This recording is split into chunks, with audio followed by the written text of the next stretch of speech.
Hey there, do you know any secrets? We have a lot of secrets here at the Sinclair Museum. Hello, I'm Bob Freehan, and today we're in the main room in the museum looking at a model of Fort Sinclair.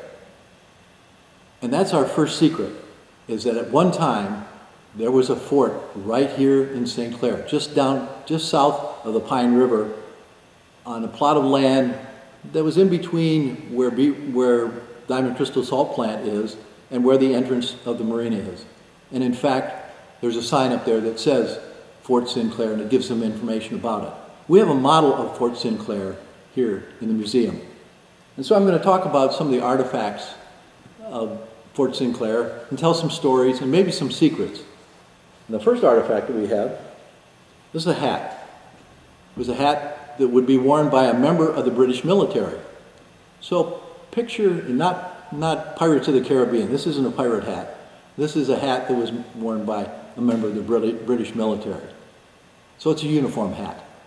Now picture about 255 years ago, a member of the British military, along with a number of other soldiers and sailors, sailed up the Pine River in a boat. The boat was called the Gladwin. And the captain of that boat was a man by the name of Lieutenant Patrick Sinclair. That's Sinclair.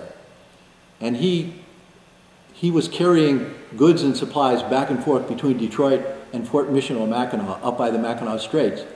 But now he was directed to build a fort right here in what is now St. Clair. So he came up the Pine River and he docked his boat and he got off and he met some Native Americans and he said, can we use the land, about 4,000 acres around here, to build a fort and also to cut some lumber?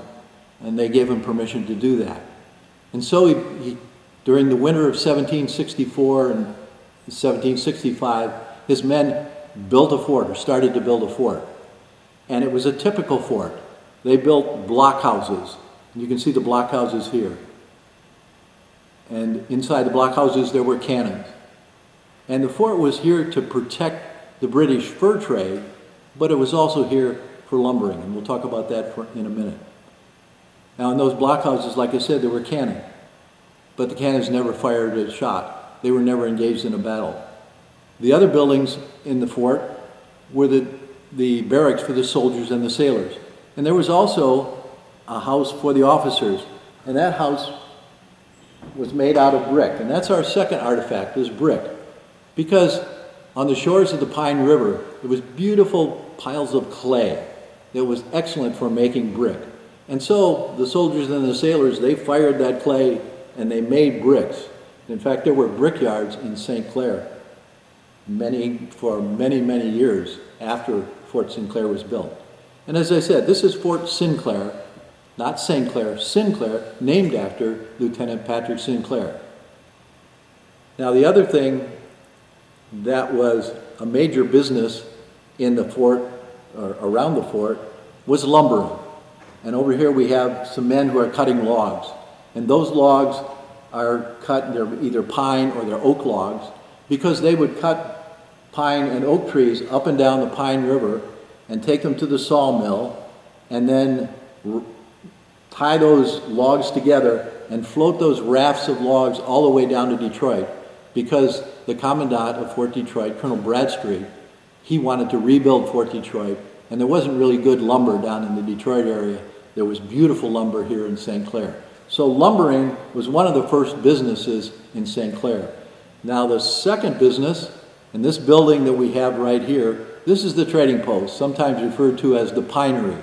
And a trading post was exactly for that purpose. It was a place where people could bring in goods to trade. They could bring in furs or other objects, food and so on, and trade it for goods that they wanted. And the one secret, another secret of Fort Sinclair, was that the main fur that was traded was this one. This is beaver fur. And it's quite soft, but it was the most valuable of all the furs. They would bring in other furs, the Native Americans would bring in other furs, but the one that was most valuable, the one that the trading post wanted the most and gave the most goods for, was the beaver. And the reason why, and here's another artifact that we have at the museum. I'll trade my hat. This is a hat. And if you were in Europe at the time and you had any money, you had a hat made out of beaver. And that hat, the beaver would repel the water, but it also was a sign of wealth. So, like I said, if you had any money, you had a beaver hat. And that's for both men and women, all different types of hats. Now the other business, as I said, was the lumber business. And those logs were very important for trade around, those logs were very important to send down to Fort Detroit.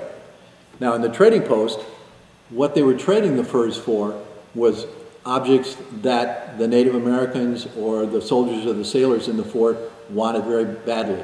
And that was for cloth, or for the Native Americans wanted cloth, they wanted metal objects, they wanted pots and pans, they wanted knives, and actually they even wanted guns.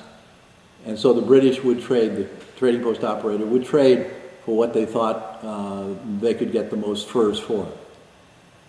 Our final secret of the of the Fort Sinclair is this object. This is our game object. We'd like you to identify what this is. This is part of our game. It's a triangular shaped object. It's made out of stone, and I'll show you a picture, a close-up of it. And what I want you to do, if you want to participate in the game, is to take your sheet of paper that you had from the first two episodes, write down or draw a line, write down the number 3, put the word fort next to it, and then on the line, write what you think this object is, what this artifact is.